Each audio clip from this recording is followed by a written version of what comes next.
वन्देऽहं श्रीगुरु श्रीयुतपदकमलं श्रीगुरुन् वैष्णवं च श्रीरूपं साग्रजातं सहगनो रघुनाथान्वितं तं सजीवं साद्वैतं सावधूतं परिजनसहितं कृष्णचैतन्यदेवं श्रीराधाकृष्णपदान् सहगनो ललिता श्रीविशाखान्वितां च अज्ञानतिमिरन्धस्य ज्ञानाञ्जनशलाकया चक्षुरुन्मीलितं येन तस्मै श्रीगुरवे श्रीचैतन्यमनोभीष्टं स्थापितं येन भूतले स्वयं रूपो कदा मह्यं ददाति स्वपदान्तिकं वञ्चाकल्पतरुभ्यश्च कृपासिन्धुभ्यः एव च पतितानां पावनेभ्यो वैष्णवेभ्यो नमो नमो यं विष्णुपदाय कृष्णपृष्ठाय भूतले श्रीमती जयपताका स्वामिनिति नामिने नमो आचार्यपदाय निताय कृपा प्रदायिने गौरकथा धामोदय नगर ग्राम तारिणे नमो यं विष्णुपदाय कृष्णपृष्ठाय भूतले श्रीमती भक्तिवेदांत स्वामिनिति नामिने नमस्ते सरस्वती देवी गौरवाणी प्रचारिणे निर्विशेष शून्यवादी पाश्चात्य देशतारिणे ओं तत्सत् ओं तत्सत् ओं तत्सत्। सुधी भक्तमंडলী, আমরা কৃষ্ণের যে আবির্ভাব সেই সম্বন্ধে কিছু ভূমিকাও আমরা জানব, যে কিভাবে ভগবান কেন আবির্ভূত হন, ভগবান কেন বারবার এই ধরাধামে আসেন, তার আসার কারণ কি, এবং ভগবান আমাদের মতোই আসেন না অন্য কোনো কারণ আছে। তো সেই বিষয়ে আমরা আগে একটু জানব, তারপরে আমরা ভগবানের আবির্ভাবের কারণ সম্বন্ধে জানব। তো আমরা দেখছি ভগবান এর কথা সম্বন্ধে 12 নম্বর শ্লোকে বলতেছে, এতৎ অন্যচ্চ সর্বম মে মুনে কৃষ্ণ বিশিষ্টিতম বক্তম অর্হসি সর্বজ্ঞ শ্রদ্ধাধনায় বিস্তৃতম।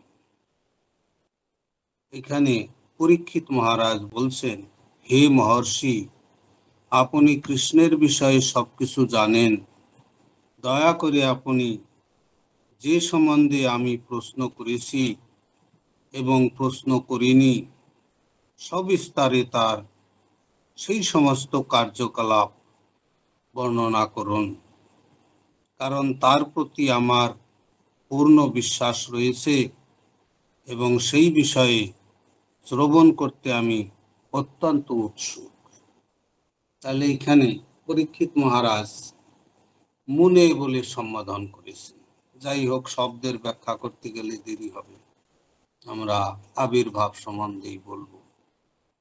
তো ভগবান যে আবির্ভাব হয়, আবির্ভূত হন, এই জড়জগতে উনি নিজেকে প্রকট করেন, আর চিন্ময় জগতে উনি সর্বক্ষণই প্রকট থাকেন, আর এই জড়জগতে উনি কখনো কখনো ব্যক্ত করেন, কিন্তু সর্বক্ষণই উনি সবার হৃদয়ে বা সমস্ত ব্রহ্মাণ্ডে ব্যক্ত থাকেন, কিন্তু সেটা সবার কাছে অব্যক্ত থাকেন, কিন্তু নিজে সবার হৃদয়ে ব্যক্ত থাকেন, কিন্তু সবার হৃদয় ওনাকে ব্যক্ত রূপ দর্শন করতে পারে না।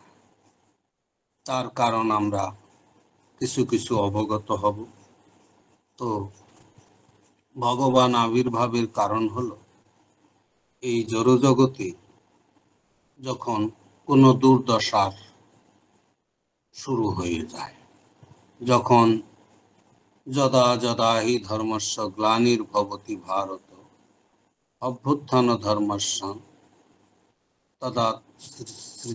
তদাত্মানম সৃজাম্যহম বিনাশায় তু দুষ্কৃতম পরিত্রাণায় সাধনম ধর্ম সংস্থাপনার্থায় সম্ভাবামি যুগে যুগে।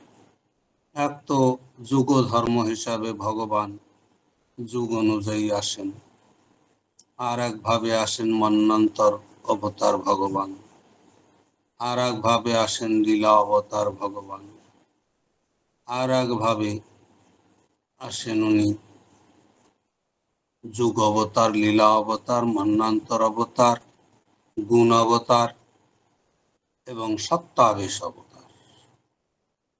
এইভাবে ৬ ভাবে ভগবান এই জড়জগতে আবির্ভূত হন। তাছাড়াও যে কোনো সময় সমস্যা হলে ভগবান আবির্ভূত হন। কিন্তু বর্তমানে কৃষ্ণের জন্মলীলা সম্বন্ধে আমরা একটু বলব যে ভগবান কেন আবির্ভূত হন। আমাদের প্রত্যেকের শরীর আছে, হাতির শরীর আরো বিশাল, বাঘের শরীর আছে, ৮৪ লক্ষ প্রজাতির শরীর এই দেহে অবস্থান করছে। প্রত্যেকটা শরীরকে চালাচ্ছে জীবাত্মা। জীবাত্মার আয়তন আপনারা জানেন, বালগ্র শতভাগস্য শতধা কল্পিতস্য চ সচন্তয় সাবিজ্ঞয় কল্প। তাহলে আমাদের চুলের অগ্রভাগ, যেটা অনুবীক্ষণ যন্ত্রে দেখাই যাবে না, এরকম ছোট অগ্রভাগ, খালি অগ্রভাগটা, চুল শুদ্ধ না, খালি চুলের আগাটা, একটা চুলের আগা, একটা চুলের আগা, তাকে ১০০ ভাগ করলে যে আয়তন হয়, সেই ১০০ ভাগের ১ ভাগকে আবার ১০০ ভাগ করলে যে আয়তন, সেটা হলো এই জীবাত্মার আয়তন।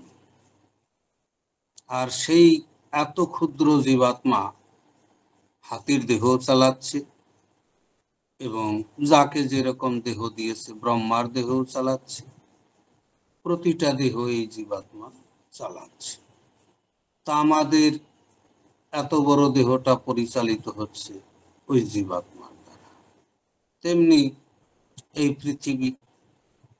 পৃথিবীর যে জীবাত্মা, পৃথিবীর যে আত্মা, উনি হলেন ধরাধারী। এই বিশাল পৃথিবীটা হলো তার দিদি, উনি ওই পৃথিবীটাকে চালাচ্ছেন। তাহলে এইভাবে দেখতে গেলে আমরা এই জড়জগতে আসি, আমাদের শরীরে অনেক জীব বাস করে। যেমন এই পৃথিবীতে অনেক রকম জীব আমরা বাস করি, ৮৪ লক্ষ প্রজাতির জীব তো বাস করি। তাছাড়াও আমাদের অনেক রকম, যেটা আমরা দেখতে পাই না, দেবতা, অসুর, গন্ধর্ব, কিন্নর, কিঙ্কিপুরুষ, দেবতাদের কমসে কম ৩৩ কোটি প্রজাতির দেবতা, আর আমাদের ৮৪ লক্ষ প্রজাতির জীব, এরা সবাই পৃথিবী, ৮৪ লক্ষ প্রজাতির যে জীব আমরা প্রত্যেকেই পৃথিবীর খাই, পৃথিবীরই উপরে আমরা মলমূত্র ত্যাগ করি, রেশন পদার্থ পৃথিবীর উপরে ত্যাগ করি, আবার পৃথিবীরই খাই। পৃথিবীর কোনো সময় নাহি গুণগান গাই, পৃথিবীর কোনো গুণগান গাই না। তবে এই পৃথিবী একটা শরীর ধরা দেবে, তো তাহলে শরীরে অসুস্থ রোগ হয়। আমাদের শরীরে কোটি কোটি ব্যাকটেরিয়া বাস করে, তারাও মনে করে আমরা নির্জীব, তারাই সজীব। এবং তারাও লড়াই ঝগড়া করে, জায়গা জমি নিয়ে মারপিটও করে। আমরা তাদের জানি না, ব্যাকটেরিয়াদের আমরা চোখে দেখতেও পাই না। তো তেমনি ধরা দেবীর মধ্যে আমরা যে বাস করছি, ধরা দেবী আমাদের মতো অতখানি একবারে অজ্ঞ নন। ধরা দেবী জানেন, ধরা দেবীর কিছু বিশেষ ক্ষমতা আছে। যেমন আমাদের শরীরে জ্বর হয়, রোগ হয়, তার কারণ কি? ক্ষতিকারক ব্যাকটেরিয়া। ওই ব্যাকটেরিয়া যখন আমাদের শরীরে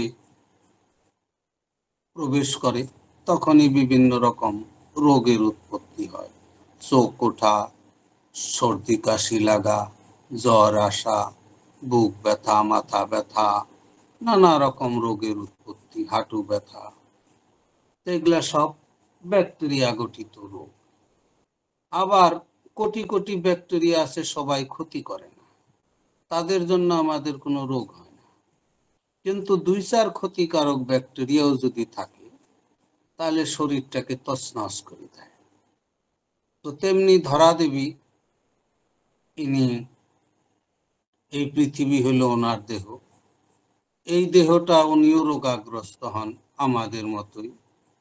আমরা যেমন ক্ষতিকারক ব্যাকটেরিয়াই রোগ করে, বাকি সবাই ক্ষতি করে না, আনন্দও পাই আবার। কিন্তু কিছু ব্যাকটেরিয়া তারা খুব ক্ষতি করে, তারা একজন আসলে একদম শরীরকে ভাঙচুর করে দেয়। তো তেমনি পৃথিবী হলো ধরা দেবীর শরীর, এই শরীরও ভাঙচুর করে দেয়। কারা? বলছে নৃপ, রাজা, রাজান্নবর্গ হলেন, প্রতিনিধিত্ব করছেন সমস্ত কিছুর। তো কাজেই এই নৃপতিগণ, এরা যখন বেদ মানে না, কোনো ভগবানের নির্দেশ অনুযায়ী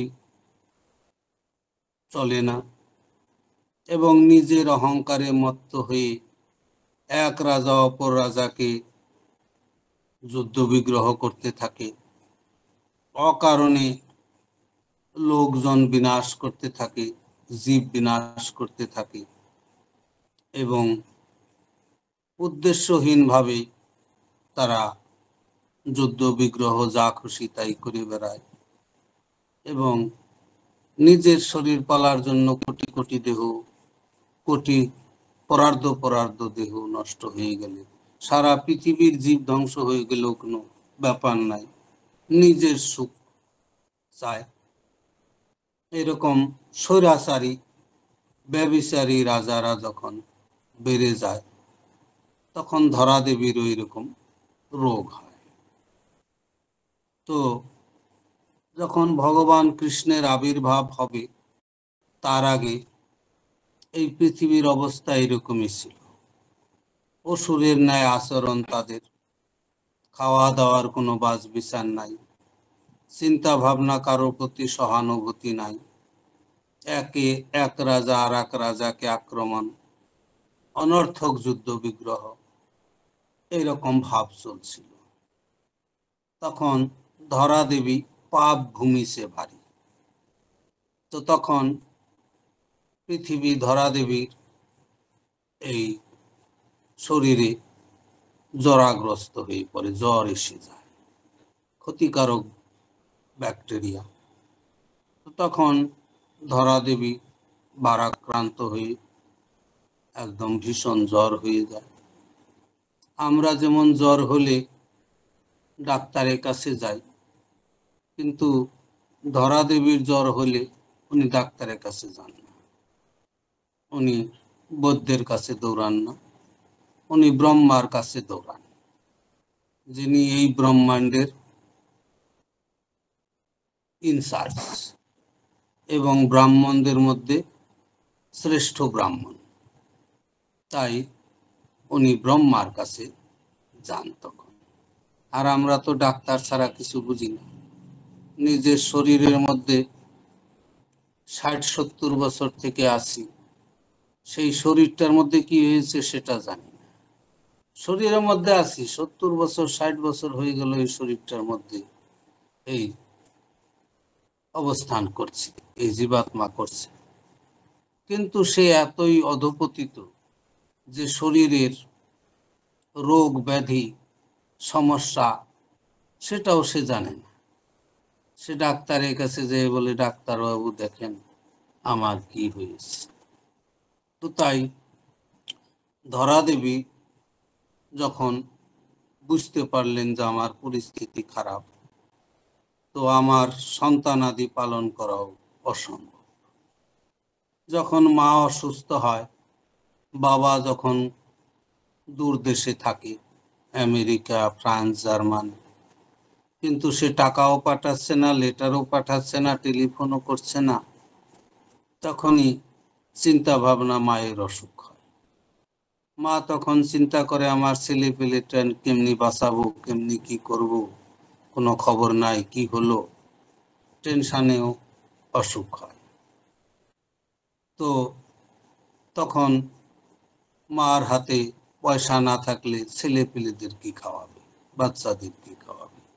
আর নিজেই যদি রোগ হয় তাহলে ডাক্তারেও বলবে শিশুদের দুধ পান করা নিষেধ, আপনার থেকে শিশুদের রোগ হবে। তো মা দুধ স্তন পান করাতে পারে না শিশু। তখন মায়ের সে ভারী অসহায় অবস্থা। তো তেমনি ধরা দেবীর প্রতি হলেন ভগবান শ্রীকৃষ্ণ। আর ধরা দেবী কৃষ্ণের কৃপায় এই এত বড় দেহ পালন করেন, পোষণ করেন। এই দেহের মধ্যেও অনেক জীব বাস করছে, ধরা দেবীর দেহে আমরাও বাস করছি।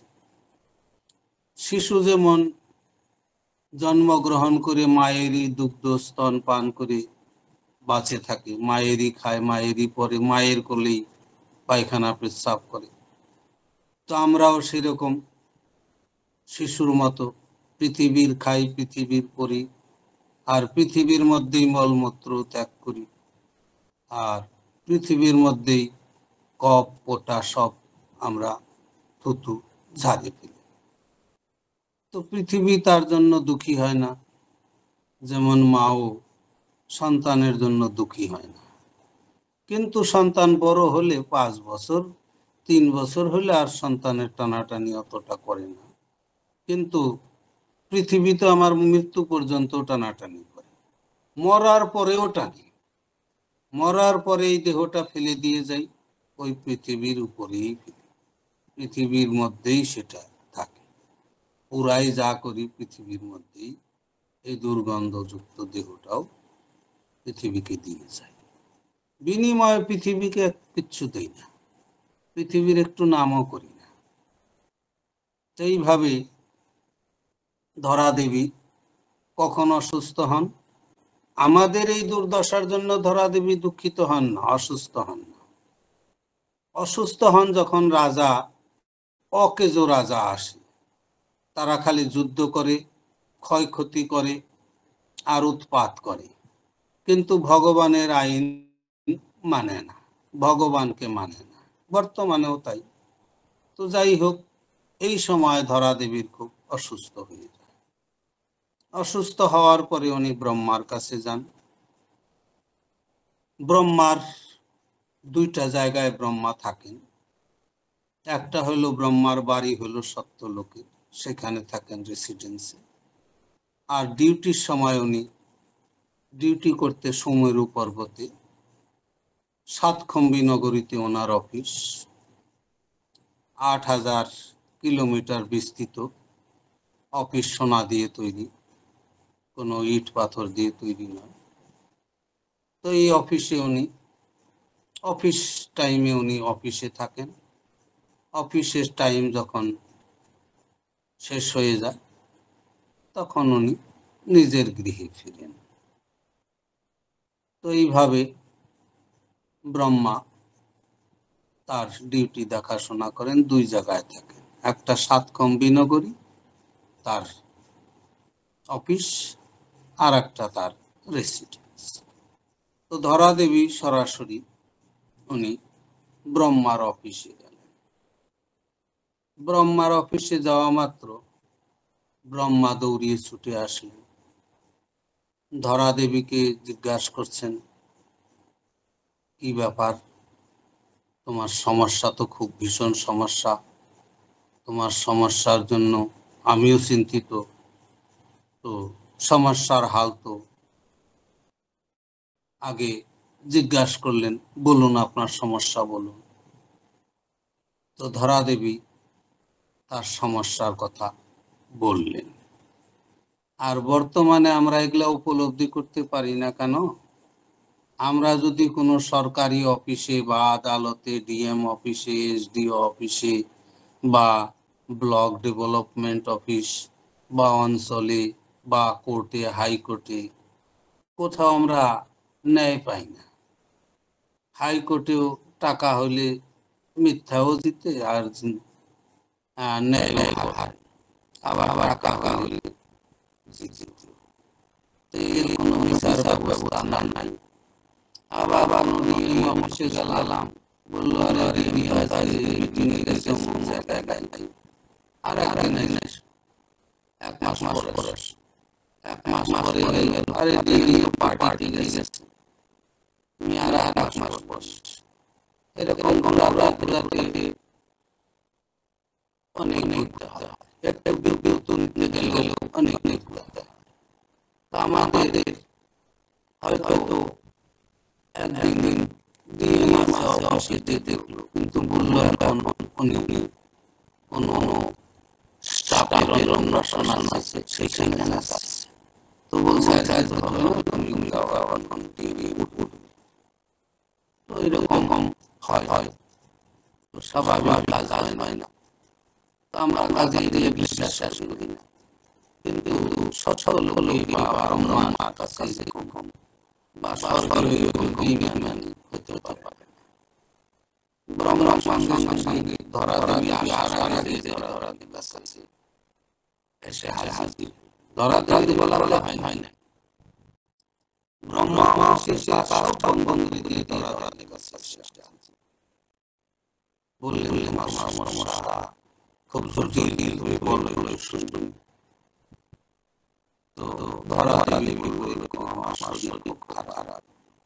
ব্রহ্মা জানলেন শরীর অসুখ বা খুবই খারাপ। তো তখন ধরা দেবী তার কথা বললেন। তখন ব্রহ্মা তার উপায় পেয়ে গেলেন। ব্রহ্মা যেই উপায় পেয়ে গেলেন, তখন ব্রহ্মা বললেন, হ্যাঁ, তার উপায় তো হয়ে গেছে, তোমার দুঃখ দুর্দশা সব দূর হয়ে যাবে, চিন্তা করবা না। তো তখনই ব্রহ্মা ধরা দেবীকে বললেন, আমরা ভগবানের কাছে যাব, ভগবানের কাছে বললেই সেটা ভগবান সমাধান করে দেবে।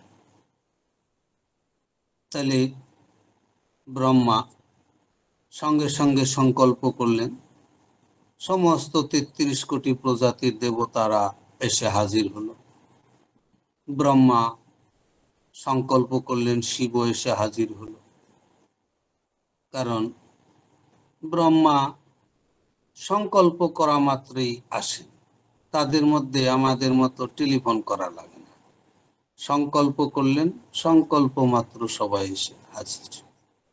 তো ব্রহ্মা সবাইকে বললেন, ধরা দেবীর খুব শরীর খারাপ, তো ধরা দেবী অনেক পরিশ্রমে আছেন, তো ওনাকে সাথে আমরা সবাই ভগবানের কাছে যাব, ভগবানের বাড়িতে। সেখানে ওই ধর্মঘট করার জন্য না, এখানে তো ডিএম অফিসও ঘেরাও করে, এখন করে না, বর্তমানে এখন সন্ত্রাসবাদী চলছে, আগে হতো, এখন কিছু বলারই ক্ষমতা নেই। তো যাই হোক, এইভাবে ধরা দেবীর কাছে গেলেন, যাই ধরা দেবীকে নিয়ে ধরা দেবী এবং দেবতা শিব ব্রহ্মা সবাই মিলে ভগবানের কাছে গেলেন। ভগবানের এই জড়জগতে অফিস আছে, হেড অফিস।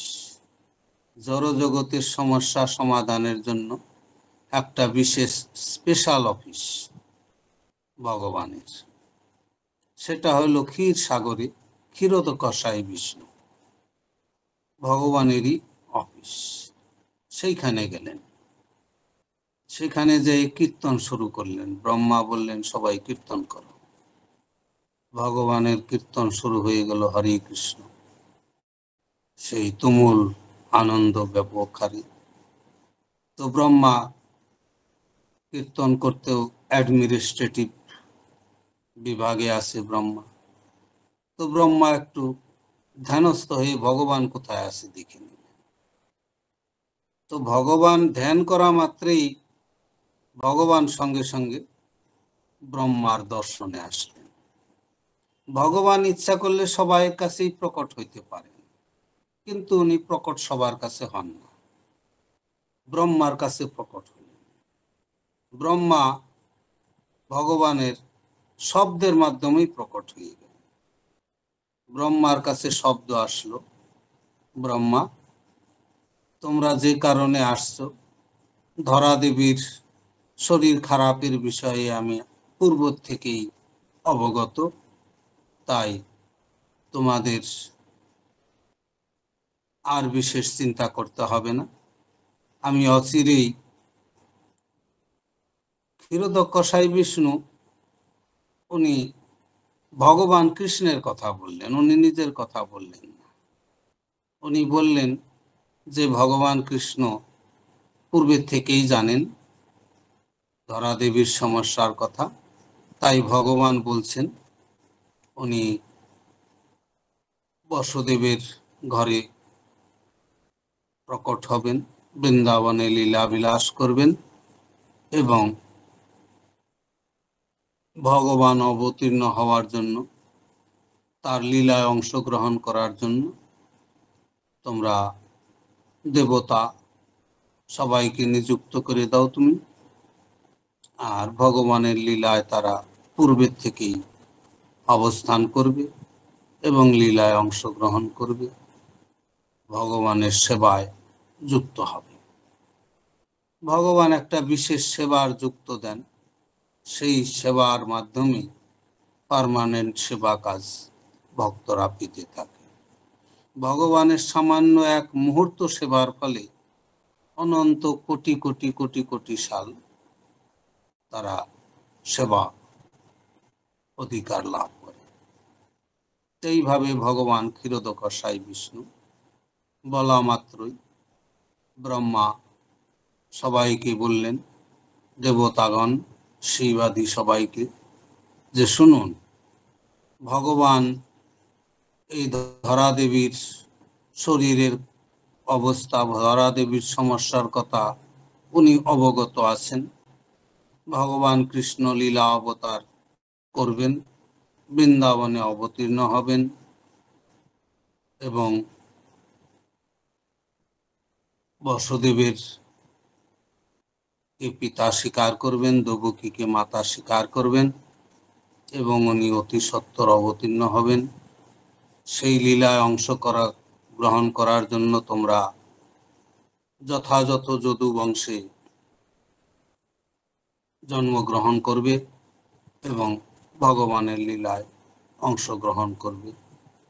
তো এইভাবে প্রতিটা কথা ব্রহ্মা অ্যাজ ইট ইজ বললেন, এ না ব্রহ্মা কিছু নিজের থেকে বললেন। আমাদের এখানে তো একজন একটা কথা বলে তাকে বানিয়ে আবার ফাঁপিয়ে আবার বিশাল বড় করে। একজন বক্তা আছে ভাগবতের কথা আবার নিজের ফিলোসফি ঢুকিয়ে একবারে সেটাকে মানে বিশাল বড় ই করে। তো এইখানে ব্রহ্মা সেরকম বললেন, অ্যাজ ইট ইজ ভগবানের কথা অ্যাজ ইট ইজ পরিবেশন করলেন। আমরাও এখানে অ্যাজ ইট ইজই পরিবেশন করতেছি, যেটা শ্রীকৃষ্ণের আবির্ভাব ভূমিকায় দেখতে পারবেন শ্লোকগুলা, অ্যাজ ইট ইজ। এইভাবে ভগবানের আবির্ভাবের কথা ব্রহ্মার কাছে জানালেন, ব্রহ্মা সবাইকে জানালেন এবং সবাইকে নির্দেশ দিলেন যে ভগবানের লীলায় সবাই যুক্ত হবে। কোনো অচিরাত পত্নীরা, দেবতাগণ এবং প্রত্যেক প্রজাতির দেবতাদেরই বলে দিলেন। এইভাবে নির্দেশ পাশ হয়ে গেল। তো তাহলে ব্রহ্মা এখানে বিশেষ শিক্ষা প্রদান করছেন আমাদের। সেটা হলো ভগবানের কাছে যেতে হবে একাকী নয়। একাকী নাহি পায় বল। তো একাকী ভগবত ভজনা করার কথা ব্রহ্মা শিক্ষা দিলেন। একদম সবাই, বাচ্চা কাচ্চা সব, একদম পুরো দেবতা শিব আদি কাউকে ছেড়ে না, সবাইকে নিয়ে এবং ভগবানের কাছে কীর্তন করতে। তাহলে ব্রহ্মা বলতে পারতেন যে আমার মন্দিরে তোমরা কীর্তন করো, তাইলেই সবকিছু সমাধান হয়ে যাবে। না, ব্রহ্মা আমাদের সেই শিক্ষা দিলেন না। ব্রহ্মা বললেন কোনো যদি সমস্যা হয় তাহলে ভগবানের বাড়িতে যেয়ে ভগবানকে জানানো উচিত। কারণ বিশাল বড় সমস্যা, ছোট মোটো সমস্যা সমাধান মন্দিরেও হয়ে যায়। কিন্তু ব্রহ্মা দেখলেন এটা বেশ জটিল সমস্যা। তো তাই সবাইকে নিয়ে ভগবানের কাছে কান্নাকাটি করবা, ভগবানের কাছে করো। আর ভগবানের কাছে কান্নাকাটি করলে তার